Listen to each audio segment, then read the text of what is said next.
What if I told you that the biggest economic story of our time isn't happening in New York, London, or Tokyo, but somewhere else entirely? By 2026, the global economy quietly crosses a threshold. Not a crash, not a boom headline, but something far more important, a shift in who actually drives growth, innovation, and power.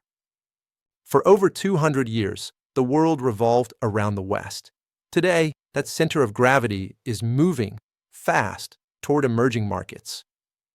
India, Southeast Asia, Africa, Latin America. And here's the key question. Is this just another temporary growth cycle or a permanent reordering of the global economy? In this video, we're going to decode why 2026 matters, what forces are colliding right now, and why emerging markets are no longer catching up. They're rewriting the rules. Stay with me, because by the end of this video, you'll see the global economy very differently. Section 1. Why 2026 is a turning point. Let's start with the obvious question. Why 2026? Why not 2020, 2030, or some random future date? The answer is simple, but powerful. 2026 is the moment when three long-building forces finally converge at scale: demographics, technology, geopolitics. Each of these forces has been growing quietly for decades. In 2026, they reinforce each other. Think of it like tectonic plates.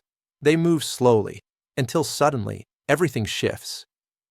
For decades, emerging markets were described as developing, catch-up economies, or high-risk, high-reward. That framing is now outdated. By 2026, emerging markets are no longer peripheral players. They are system-level drivers of global growth. They shape supply chains. They influence technology standards. And increasingly, they determine geopolitical outcomes. Section 2.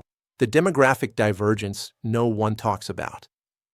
Let's talk about the most underestimated force in economics: people, specifically age. Here's the reality.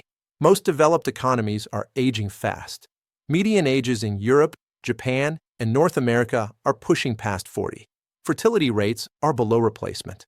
Workforces are shrinking, and governments are spending more just to maintain existing living standards. Now compare that to emerging markets. India's median age is under 30. Nigeria's is even lower. Indonesia, Pakistan, Vietnam, same pattern. Hundreds of millions of people are entering their most productive years right now. This is what economists call a demographic dividend. But don't let the academic term fool you. We're talking about scale never seen before. India alone has over 350 million people between 15 and 29. That's larger than the entire population of the United States. And they're not just alive. They're educated, digitally native, connected to global markets. This matters because young populations consume more, innovate more, take more risks, start more businesses. In other words, they create momentum.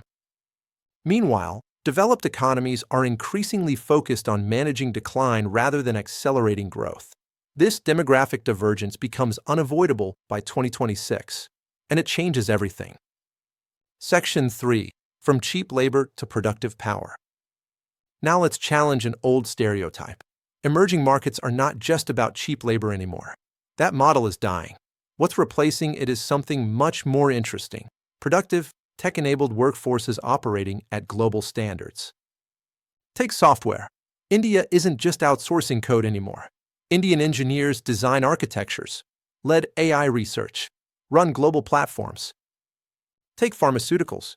India moved from generics to biologics, from copying formulas to running global clinical trials. Look at Africa's fintech scene. Because traditional banking barely existed, startups built mobile-first financial systems that leapfrogged the West. In some places, it's easier to send money by phone in Kenya than in the US. This is the pattern you need to understand. Emerging markets didn't inherit old systems, so they skipped them. That leapfrogging advantage shows up everywhere. Section 4. Tech leapfrogging, the hidden superpower. Most people assume innovation flows from rich countries to poor ones. That assumption is increasingly wrong. Emerging markets are building digital native economies. No legacy banking, no copper phone lines, No outdated payment rails. Instead, mobile-first finance, digital ID systems, platform-based commerce, AI-driven services. India's UPI payment system processes billions of transactions a month at near zero cost. China's digital wallets replaced cash faster than any society in history. Africa leads the world in mobile money adoption. And here's where it gets really important. Artificial intelligence. Emerging markets are not just users of AI. They are developers. Global tech firms now run major AI research centers in India and Southeast Asia. Why? Talent, data, scale. Emerging markets generate massive data sets from payments, healthcare, logistics, agriculture.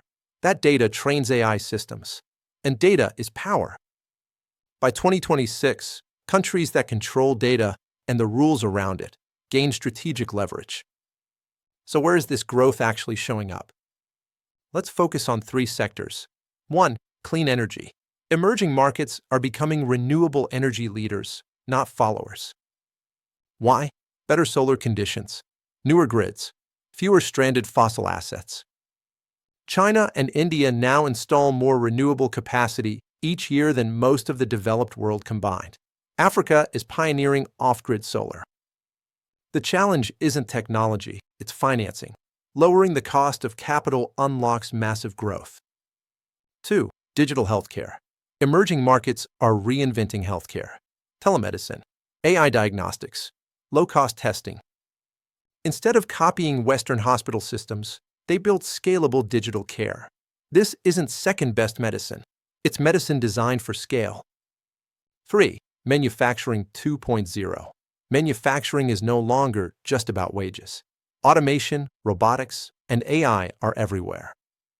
Emerging markets now handle precision manufacturing, semiconductor packaging, aerospace components, advanced logistics. The old idea that rich countries innovate, poor countries assemble, is collapsing. Now let's zoom out. Economic power doesn't stay economic. It turns geopolitical. Emerging markets now control critical minerals, strategic ports, key trade routes, regional institutions. Rare earths, lithium, nickel, cobalt. These aren't just commodities. They are inputs for AI, batteries, and defense systems. At the same time, trade is changing. Emerging markets trade more with each other. India to Africa, Asia to Latin America.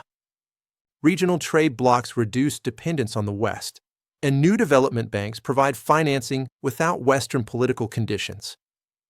This doesn't mean the old powers disappear, but it does mean they no longer dominate uncontested.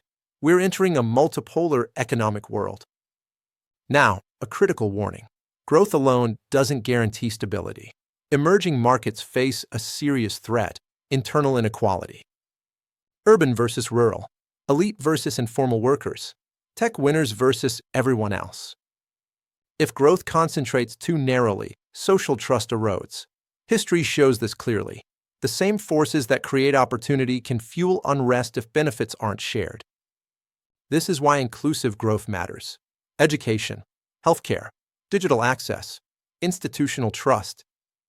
Without these, demographic dividends turn into demographic pressure. So let's bring this home. What does this shift mean for you? If you're an investor, emerging markets are no longer just risky bets. They're core growth engines. But you must differentiate, country by country, sector by sector. If you're a business, these markets aren't optional. They demand local strategy, local talent, and local innovation. If you're a student or worker, the future of opportunity is global. Skills matter more than location. And emerging markets are no longer places you escape from, but places you build in. Let's end where we began. 2026 isn't the end of a story. It's the beginning of a new chapter. For the first time in modern history, economic momentum, population growth, technological leapfrogging, and geopolitical influence are aligning outside the traditional West. This doesn't mean collapse. It means rebalancing. And the countries that understand this shift early will define the next 20 years. So here's my question to you. Do you think emerging markets will deliver inclusive prosperity or repeat old cycles of inequality? Let me know in the comments. If this video helped you see the world more clearly, hit like, subscribe, and share it with someone who still thinks the future belongs only to the old powers. Because history is moving, and it's moving fast.